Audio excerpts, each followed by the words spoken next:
So, could you tell us a bit about your family and perhaps a bit about your father's origins and your mother and so forth? Well, you ready, are you? Yeah. Yeah. My father was German, which is obvious. He came over to here. He first went to France and was in Paris, and after that, with his brother, he decided to come over to England. And that would be just before the turn of the century. He went down to the Isle of Wight, and he met, during that period there, he used to be at the Ocean Hotel at Sandown. He met my mother there, who was obviously working there, and that's where they come from. He later come up to London, and I was born in just off of Oxford Street in 1904. At that period I remember various things earlier in my life, little things of once, which was naturally before the First World War, tipping my sister out of the pram. Oh, I see. Another little incident is rather strange. I was crossing over to Shaftesbury Avenue, which was naturally very, very quiet in those days, but I was knocked down by a bicycle. I see. And I was going to school, which is up by where the Connaught Rooms is now. Yeah. After that, I came down. The chap who knocked me down a bicycle gave me a penny, and I had a deuce of a job to explain when I got home where I got this penny from. Anyway, those days they were quite. I remember quite a lot. I always remember the first aeroplane that I saw was up from looking across the sky there at that period, and as well, just to had to recollect my memory just a little bit. I'm trying to dry out, and I mustn't do that. I always remember the first time I had glasses. I had glasses. I was 6 years old, and I remember them coming down the Courtway and being all steps. I can remember that quite well. Well, then after that, we moved over into Old Street, and Father opened a sausage and mash shop, all before the First World War. Yeah, not very far from the Barbican.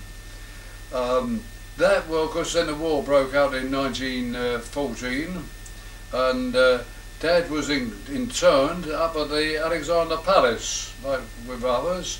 We got through the war. We didn't get smashed up or anything like that. Treated very well, considering what was happening around in that area.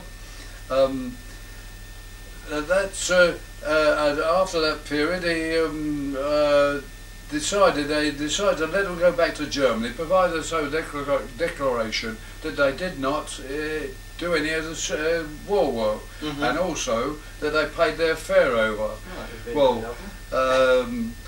Mother sold up the business. She wasn't very business-like, but she did sell the business up, or what little there was of it, because in that First World War, food wasn't like it was in the Second. It was very, very bad, and very, very bad arrangements, because actually you couldn't get food even for the business, so it didn't matter. And we were left, naturally, not with much money to deal with. And we moved into up to Highbury in some furnished rooms.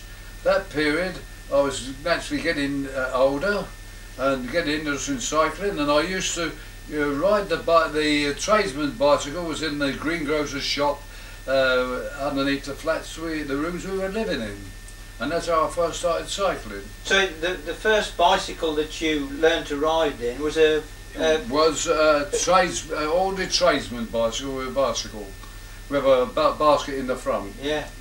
Well, that's very interesting, Jack, because other famous cyclists, like for instance Sir Hubert Opperman, who you may remember, the great Australian rider, and also Reg Harris, they both claim to have started riding on similar bicycles. Well, I should think the majority of people have started that some way, though I know a lot of them now, they start with, the youngsters start with all packer bicycles, even at the ages 10 or 11.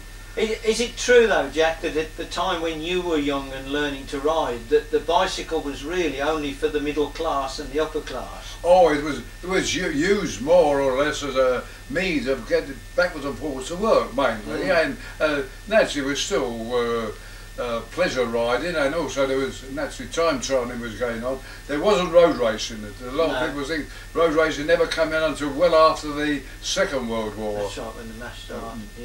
Yeah, Jack, you've met a lot of famous people in your time, haven't you? Beg pardon? I say you've met a lot of famous people like H.H. England. I've met Harry England. I've naturally met Bidlake. Nearly all your racing people. All the better names. Some of them there. In fact, all of them. Shortland for a start off.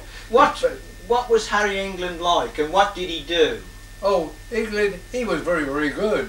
But because we had some before him, there was F.W. Evans was one of the first editors that I ever remember. And he was just leaving that, and then he came away from editorial stuff from the cycling people, and Temple Press it was then, and started up making bicycles. That was the Evans cycles that you know today. Yeah, still going. Not there. No, that was taken over afterwards by a person named Smith, who took that over, which is more or less, I think it's a relation now who does it. I think it's a son, a grandson. Who runs the company's still going. Yes. And you say you met Bidlake as well? Bidlake, yes, I met Bidlake and Shortland, and also Gaylor, Harry Gaylor, who was killed during the First World War and was he was a good, very big 12-hour man. Long distance. And they got the Polytechnic, who was in, got up as a subscription for him, and they made had a trophy to be won for 12 hours on the, and that was all solid gold. That was very, very good. Unfortunately, there's no, the Gaylor 12 is not run these days, unfortunately. Yeah. I think that you've got a pretty famous pal who's your gardener, haven't you? My famous, what was it? Your pal, your gardener, Reg Randall. Oh, Reg Randall. Reg Randall is he's a 24-hour man, and the end to end to end. But he still actually holds the end to end. No, sorry, recapped. He still holds 1,000 miles. Does he? But he won't recognise it. The chap name won't come to me at the moment, who broke it, was a bit short and they wouldn't pass it. I see. It was just, well, he'd overrun, but he doesn't recognise it with that. But he does still hold the 1,000 miles. Yeah. And he comes and does your garden. He comes and does a bit of gardening for me. Fortunately, he's a very strong person. Yeah, he's a lot younger than me, but still. He's quite short and he's quite stocky, yes, he's a very short. Not tubby, no. He's short. He's a short but quite stocky and.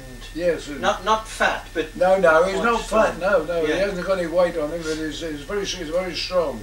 You've seen him ride, of course. Oh yes, I've seen him ride. What's his sort of style like? It's a reasonably clean style. Yeah. He's a peddler. Yeah. He's not a. He's not a stamper. Saddles man. No. He does go, but not often. Yeah. A way of riding I don't like. I like sitting down and just pedalling. That's right. Yeah. I thought perhaps that Reg being so relatively small, that he might have been a real stamper. Reg is a different type of person altogether. He's a big, hefty. He's a very strong chap.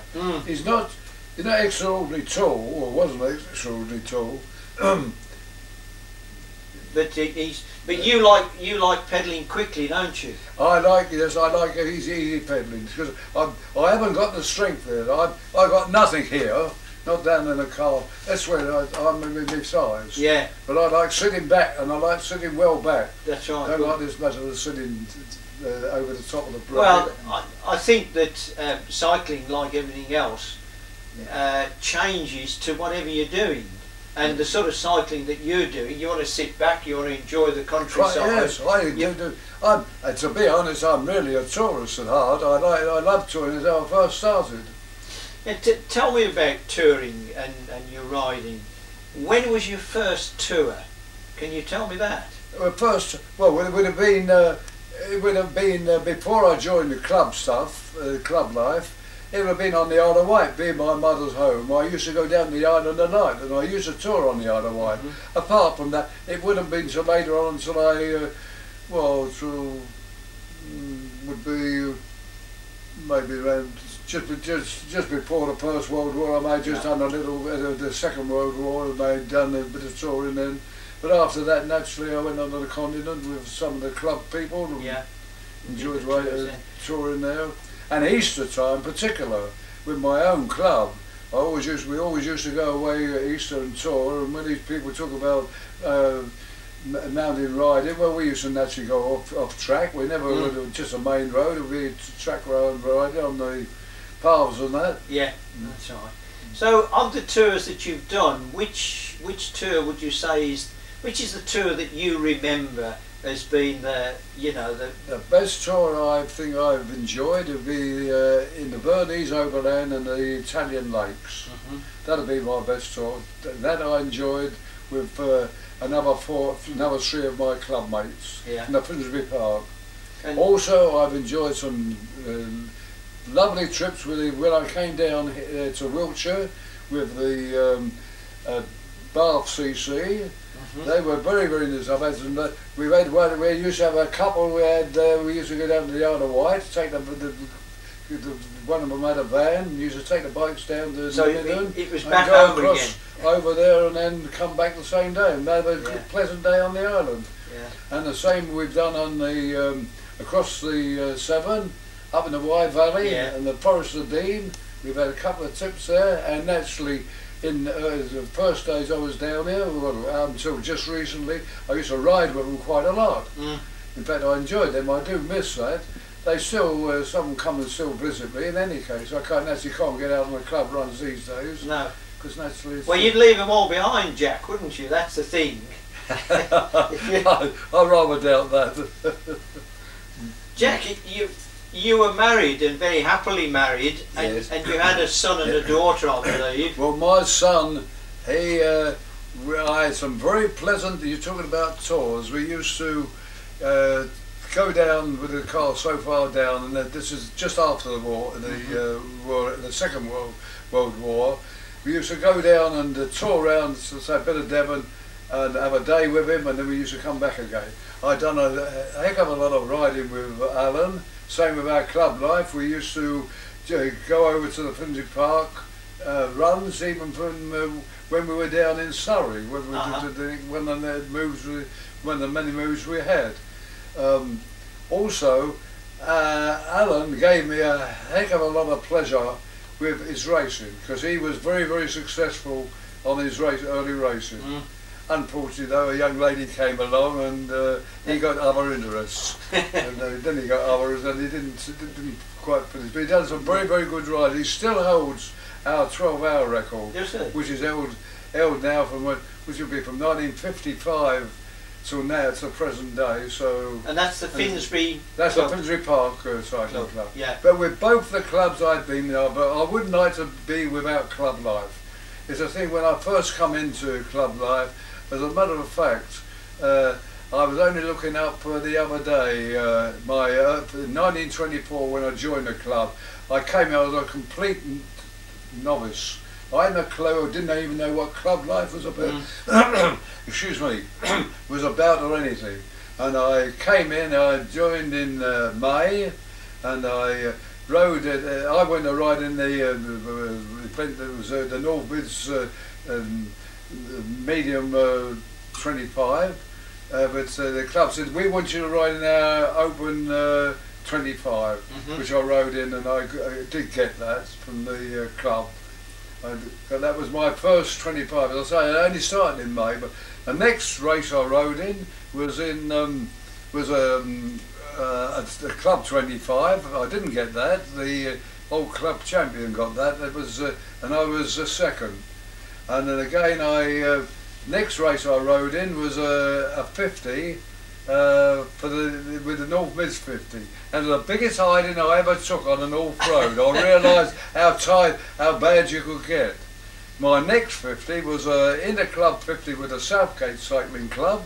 That I won, and then after that I rode in the North Mids 100, which I done just outside. In fact, I was looking up the medal the other day. The team medal I got was I was second in that with just outside evens.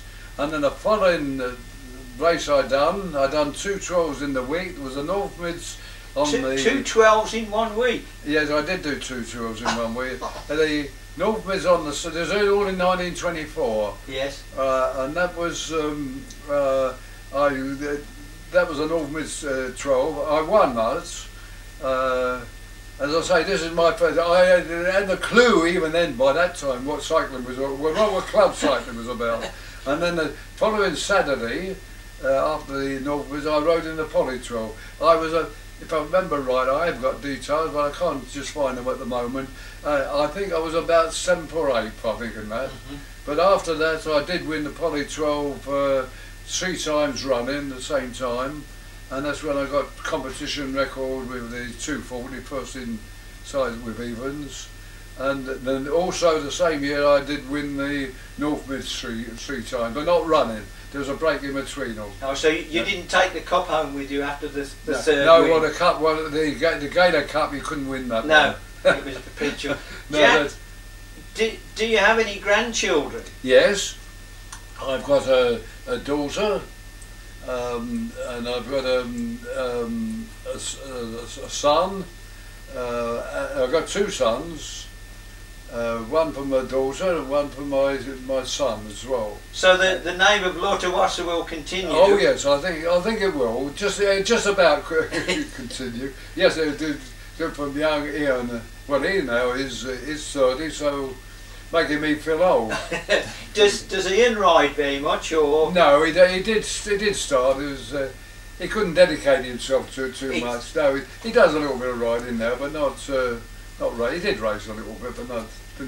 More importantly, do you think that he enjoyed riding his bicycle? Oh, I enjoy. That's the one thing. That's one thing today I do really miss, is it not being able to ride a bike really enjoyable, which was very, very nice. That's right. No, it doesn't come so easy these days. Well, I think in fact, it gets a job to get out of the chairs, let alone anything else. But I still use the bicycle. In fact, it makes me realise how useful and wonderful a bicycle is, which I'm afraid a lot of people don't realise. For shopping and that, it's just indispensable.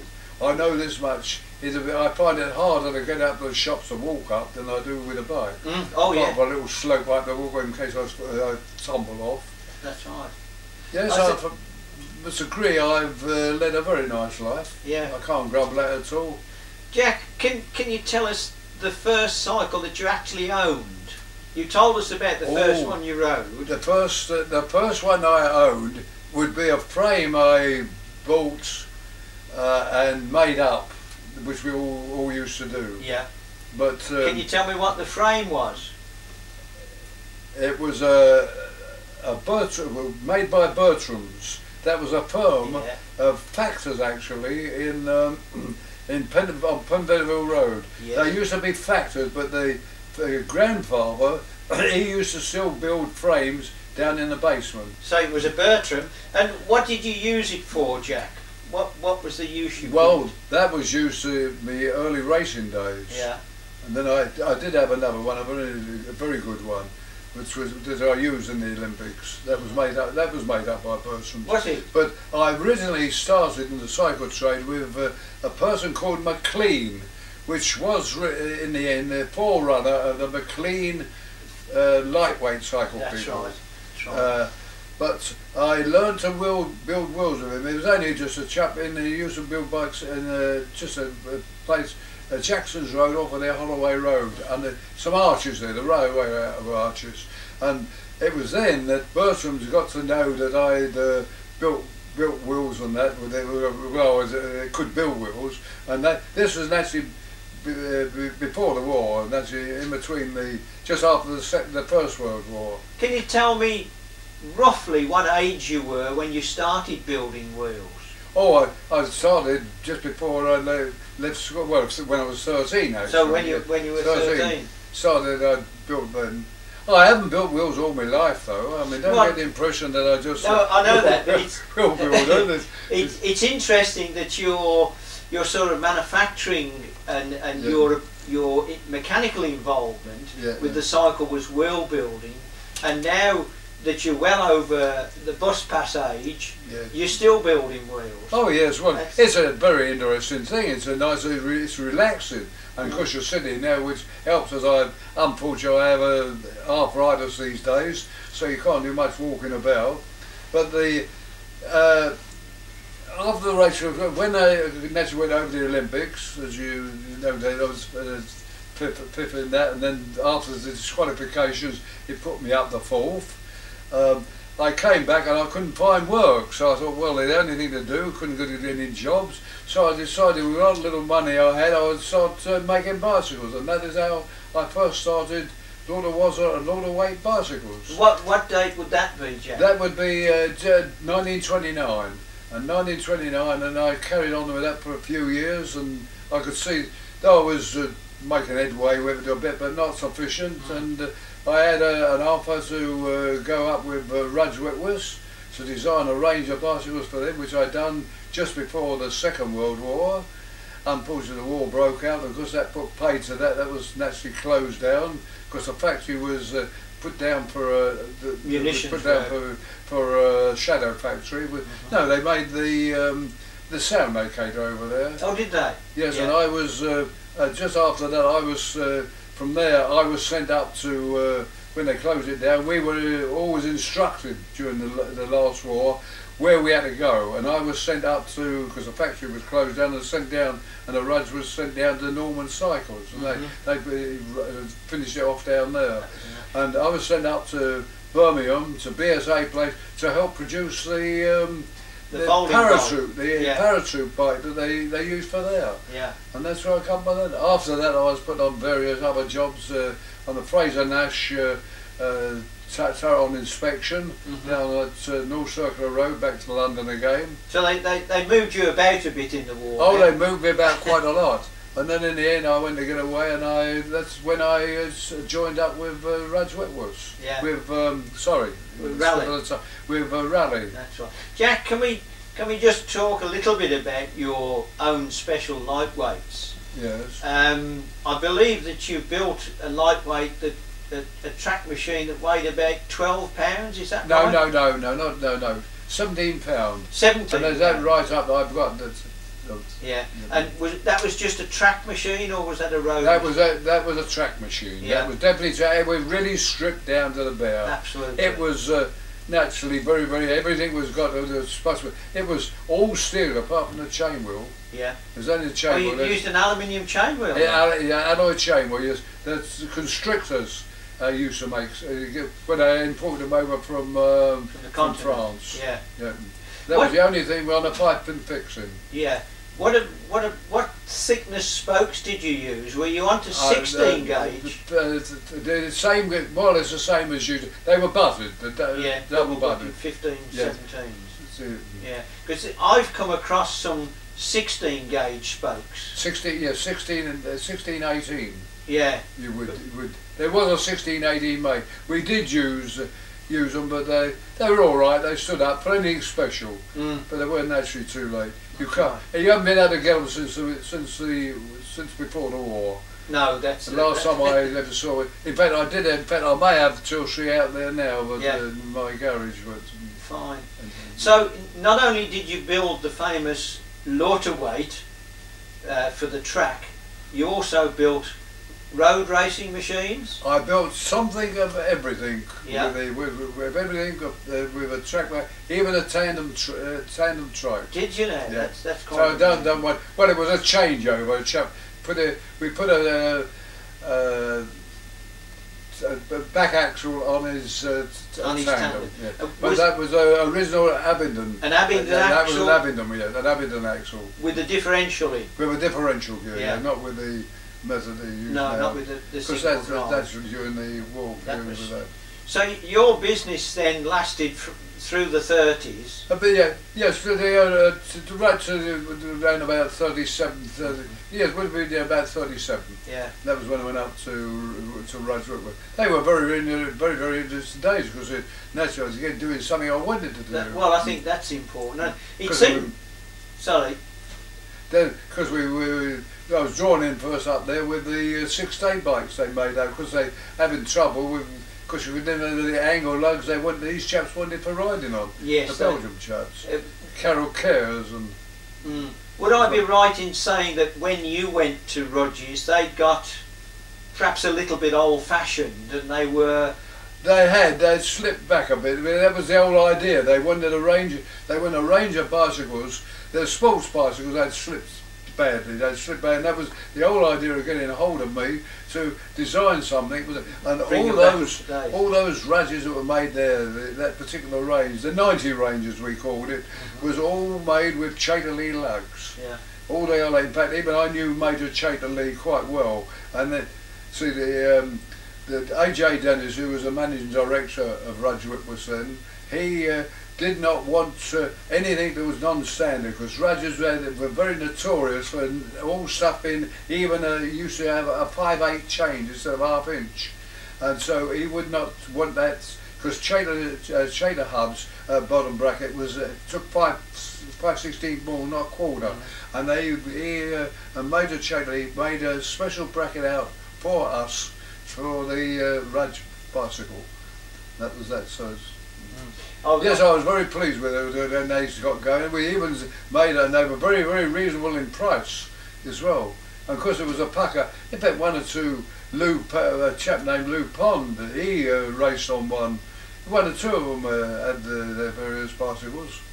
Those Rudge bicycles. Jack, with all your involvement with the cycle trade from the tender age of 13, in fact earlier than that, because your early experience was when you were knocked down by a cyclist. Yes, that was the first one, yes.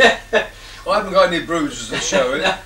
I think you've had a lot of ideas. What are the best ideas that you've had, do you think? Well, I suppose the best idea was deciding to start making bicycle frames and trying to improve on them and make them as light as possible. That would, I think, would be one of the best ones. The other one I had that was quite good, but somebody else copied, was we used to have the lamp brackets used to be brazed onto the blade of the forks, which naturally you couldn't detach. And because if you were going to ride on the track, they used to get an axle and cut it off, which wasn't too good. So I got the idea of using a Boss, which naturally is now very popular, and it was bossed on, which was very successful, and Brown Brothers used to have that in their list. But unfortunately, Chater Lee's decided to do, so that was a good idea, and they improved on it. They made a slight bigger boss and a 5/16 bolt instead of a quarter, which was definitely a vast improvement. I did make up a very light toe clip, which is a one clip, which if we use in blocks, you no need to use anything else. You could just a chain only that, because it kept it in place. It was very, very light. It was just a strip of metal only. Yeah. The other one, I suppose, people would say, well, surely the Lauterwasser was a handlebar, but that was an accident. How that came about was due to the, I wanted to shadow a bar, but with a bit more forward what the North Road drop was. It wasn't forward enough. And the firm that used to do one, was strange to say, was before I was into Rudge Whitworth, was a Rudge Whitworth dwarf lever bar they used to make with two little levers in the front, which it was very, very popular. And I went down there to try and buy one, but they couldn't, they wouldn't let me have one.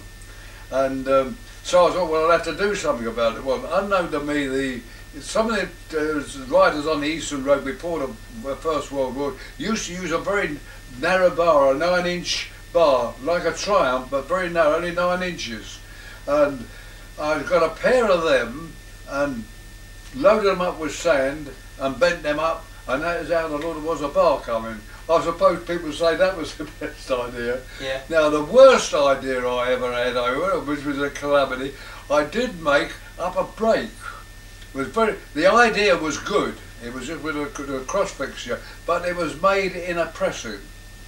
I couldn't get well, didn't think of casting things then with that, and it wasn't very successful. We made a few because it wasn't firm enough.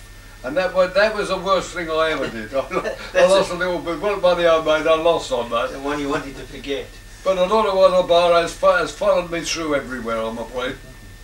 Jack, I believe that after the war, during the shortage of availability of tubes, you made what would have been a pressed steel cross-frame bicycle. Yes, I did. Well, the idea of that was to make up a... I realised after the war that there was a shortage of bicycles. You couldn't get them made. So I thought, well, the idea is to make a press with two halves, so pressed together, and it'd be done on a cross-frame business. Yes. It would be very, very cheap in the matter of material, because all the spare bits were so big they could be used for something else. And that's but it was started up to make a cheap bicycle. Yeah. That's what I produced, and there is two of them. I made up a prototype out of any rough stuff I could do at the time, but the other ones I made up as a pattern were made with tubing, and they were done with good. And both of them are down at Brighton now with my daughter and my grandson. Yeah, I made up with them now. That's good. But none of the big... Did you approach any of the big manufacturers about that? Oh no, I never bothered about it. No. I started doing later on after then, because we had problems with Raleigh and that. They were trying to get rid of their travellers one at a time. That was. But this was made. This bike I made was made in the original one was made in 1950, so it was a long while ago. Yeah, but it was at the time that there were a lot of shortages. There was something else coming back on. I can't think what it was now. It's slipped. So you can't hold no. No, you worked for Raleigh for some time then. Oh yes, I worked for Raleigh for 20 years. Well, that's quite a long time, isn't it? Yes, it's a long time. A very poor pension they gave me from it as well. They all be ashamed of it really, but still they're not. Well, I don't know. I think that. Yes, they done a lot of.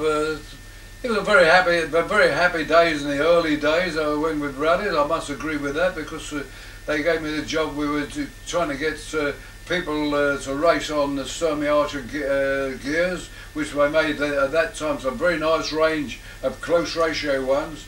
Used up to a 4. They never made anything bigger on the tour, on the racing side, than a 4.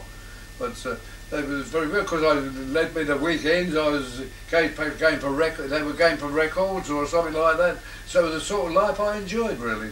Were you still racing at that time? No, I wasn't racing that time. No, you're. I did once after. In fact, I was looking up. 1936 was the last time I ever done anything that would say was serious at all. Yeah. So with Raleigh and the hub gears, obviously you were experienced with hub gears. When did you first experience riding a hub gear? Can you remember that? Oh, it would be hub gear would be round about. It'd be well, it was very early back. I should say just during the war period, just before the war period. Yeah. The Second World War. That was there. And do you prefer a derailleur gear to a hub gear, or? I've grown up with derailleur gears. It's a very good idea in modification. I think they're overdoing. It with these 8 and 9 blocks. I can't see really necessity to it. I think even with the Tour chaps in the Tour de France, I think even they would do a little bit. But to have one really, I think they could do with one really lower. For that little bit, they've got to go over the top of the hill.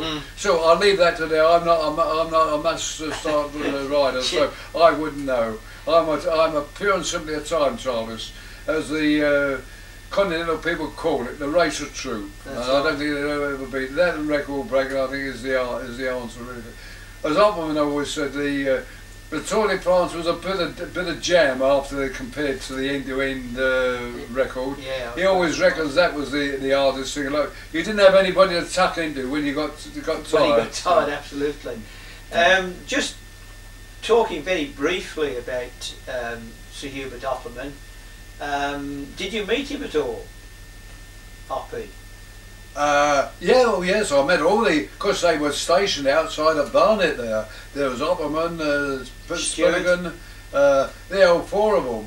Oh yes, I met all of them because I was very friendly with Constrictor, a chap named the manager, Joe Baines, and he was in with BSAs as well, and that was where the BSA were in with Opperman, as you know. That's right. And yes, I met all those chaps there, really. Going back to hub gears, I believe that you were clever enough to convert a 4-speed into... We could change the pinion, one of the pinions round, we could make the 4s into a 5. And if Brother, I'm glad the Sturmers never saw the box of pinions I got, they'd be horrified. These things. Yes, it was quite simple. And there again, they did mess about with that because there had to be a push rod on there, and they did play about with the with various types, plastic ones. They never got down to a really decent one push. But I did sort out an idea of how to do one where the wire was all was put in Tony Adland's book at the time. Yeah. Connecting it up, so all you done, it had a little nipple down there, place things. Everything was all on your cable. So all you did, took it off, and you never had any loose bits laying about. With the Sturmy idea, if you took it out, you could lose your push rod quite easy on the ground, but it was quite so good. It worked out all right. In fact, we used it quite well because then again afterwards they worked the hub gear round so it could be a pull rod, which was definitely better altogether then, naturally. I believe that you tested the 5-speed gear, didn't you? The Sturmey's 5-speed. No, I did use it. You know, what I did test for them quite a lot. That was the first coaster they made out. They made it, well, not the first coaster. That's wrong. Yeah. The one they made shortly after the war. I was in Surrey living then, and I used it because I was with Raleigh, and the first one it used to snatch. And that was a bit too dangerous. I know I usually nearly fetched young Alan off by putting it on a bit too quick. But the other one was very, very good. They made afterwards made it quite good. Because then they produced that SW gear, which wasn't quite such a... The SW wasn't good at all a nice one. No. In fact, they had to withdraw it. It was so bad. It seemed like a good idea at the time, didn't it? The S gear. Well, no, I couldn't see the point of it at all. All they was making was a slightly wider on the top gear, getting a slightly higher gear where you didn't want it wider. I mean, the AW gear was a successful gear for what it was meant for. It was quite good. It was too wide for even for touring purposes. Really, a bit too wide, but it served its purpose anyway. For an ordinary knockabout bike, for a shopping bike and that, it's perfect. And it's the most successful. It must be successful. They still use it today. That's right. Because Hercules didn't make a copy of it at the time, but they didn't keep it going long. Made it too expensive to use. What about the modern hub gears? Because not only have we got the 3 and the 5, but we've also got the modern hub gears. They're running out beyond me now. I would like to see this. I would like to see this new 14 they've made up, but I haven't seen it yet. I've seen descriptions of it. They tell me it's quite good. But I use a 7 at the moment. There's someone by Shimano's, but they've and of course there's a one by the old Torpedo people. Yeah. That's got a perfect range on the Torpedo one has, but I don't like the change so well. But the Shimano the ratio is too close for what it would likely to be used for. It's going to be used more or less for touring stuff and that, and it's much too close. I use one now, but the change is beautiful. Yeah. It's a marvellous change. So what you really want is the Shimano changer on the Torpedo 7. Jack, we've covered a lot about your life, and you've obviously had a lot of experience of cycling, and you've seen what it's done for us and where it's led. Do you think that the bicycle will ever replace the car and go back to what it was in the 30s? As much as we as cyclists dislike the cars or other people using the cars, no, I don't see. You could, unless you find some other means of transport, I'm afraid that you won't do away with a car. And the bicycle, though, is still the best form for small distances. I'm talking about general now, not to people racing or anything like that. No. Just general use is a wonderful means of transport, even for carrying stuff. When you see these pictures in Japan and in China in particular, the stuff they carry on a bicycle is amazing. But I can't imagine seeing people riding about in England with loads like they do in China. Right. I can't imagine that. Otherwise, you may do away with the car, but I don't think the bike can ever replace the car completely. It's got to be. We've got to have some other form of transport, which obviously has got to come sometime or other. Even it's going to take another couple of 100 years. Yeah. Jack, I believe that when you moved up to this area, you were involved with Alex Moulton, and I think that you had something to do with his S range. Can you tell us a bit about that? I produced or assembled. I didn't produce a frame of that. I have done the assembly of the S range down there in a small workshop I had down off a Broom Road. And that was very interesting because it was something entirely different. Yeah. Let's face it, the Moulton was more or less something different from the bicycle. In fact, there hasn't been anything like it since the Dursley Peterson. No, in fact, true. I always look this way with things. The Dursley Peterson went out just at the beginning of the century. The Moulton has come in at the end of the century. And I look at that, I've ridden, in fact I used to ride as an errand boy, I used to ride a Dursley Peterson quite a lot. In fact my brother always reckoned that's why I got such long legs, was riding that, because it was one of the big ones, and adjusted up high. And I should go out, I expect, with the new range of Moultons. So I sort of look at both ends of the century really we got. Yeah, you've not only were you involved with the Moulton, you were also involved with the AM, the new space frame machine. Well, yes, I was involved with that right from the beginning with the wheel side of it. But the other side, I had nothing to do with the frames construction. That's the different thing altogether. I was asked if I would do the wheels for it at the time. So when it was set up, and of course I was pleased to do it. It gave me something to keep me occupied. And we started that off right in the first place. In fact, at the beginning of it, I used to do the whole lot of it. I used to roll the rims. So you did cut them, used to do the rims up completely, mop them, and get them, and then drill them, and then build out the wheels as well. Then we gradually got naturally someone else to do build out more people. Yeah.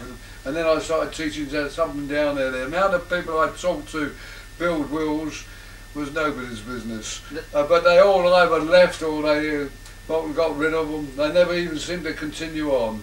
They've perhaps all gone away somewhere and they're building wheels to your sort of specification. No, I don't think they did. I didn't think they all got that interested. There was one school lad we had over, because we used to have them over for training, like from the school used to send them out to get them used to factory life and that. There's one lad we had, he was absolutely born to be a wheel builder. He went straight away back to water. Yeah. But unfortunately he wasn't interested in that, so I said no.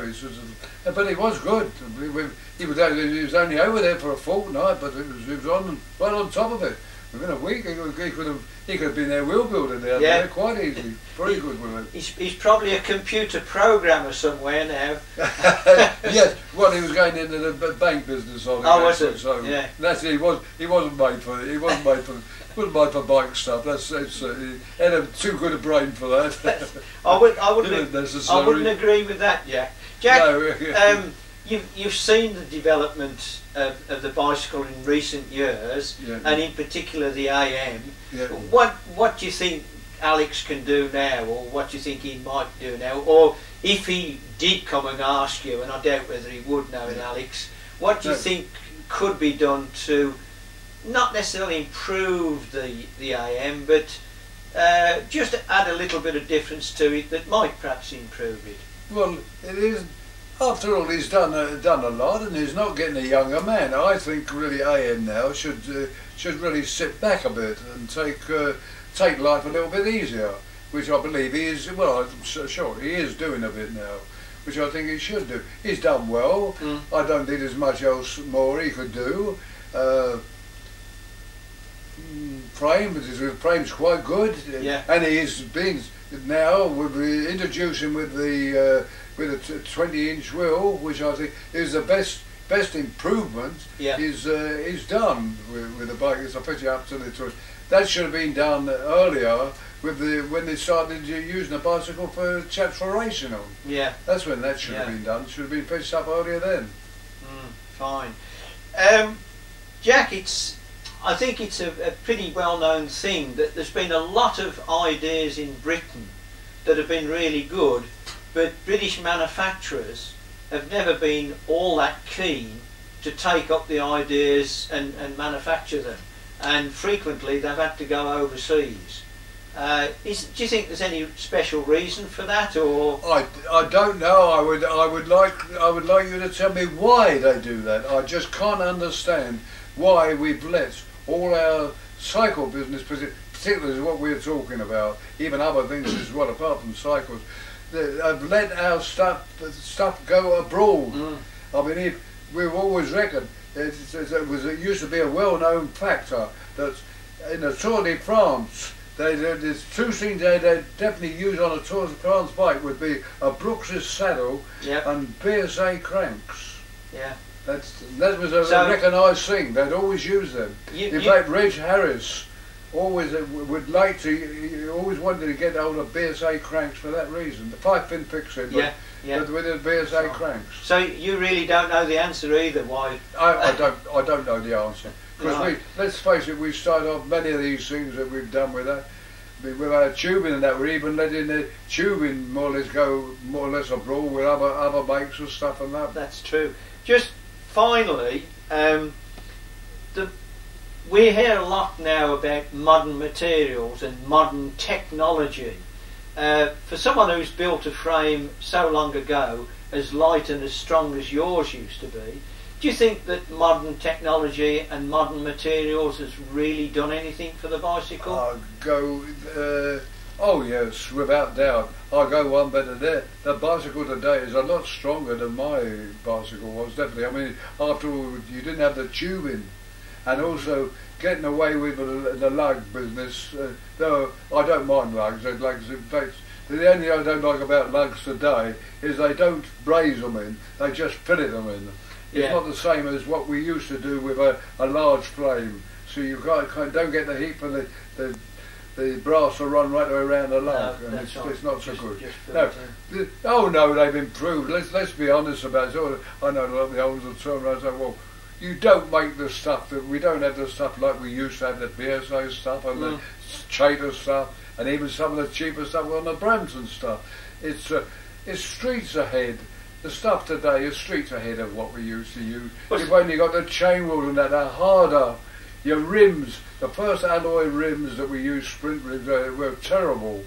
The nipples, usually you had the trouble there with the nipples. They had to make up special nipples with flats on instead of beveled, and with a washer on as well. I don't know if you remember them, John.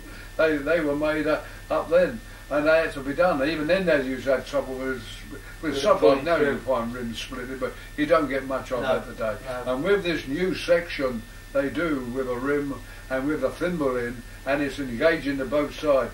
The biggest mistake even the Continentals have made with some of these rims they made originally, started making up just hollow and with nothing, whereas it was only pulling on the one side, and again you started getting trouble with rims splitting.